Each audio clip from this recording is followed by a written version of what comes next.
तेरे होंदे बापू कोई मेरा के बिगाड़ तेरा जिंदगी आदे इतना राजा वर्गी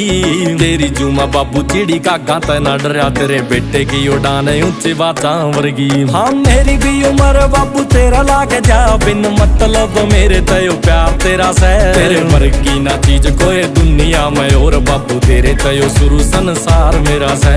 सब ते सुखी हो परिवार मेरा से क्योंकि तेरी पैरेदारी है।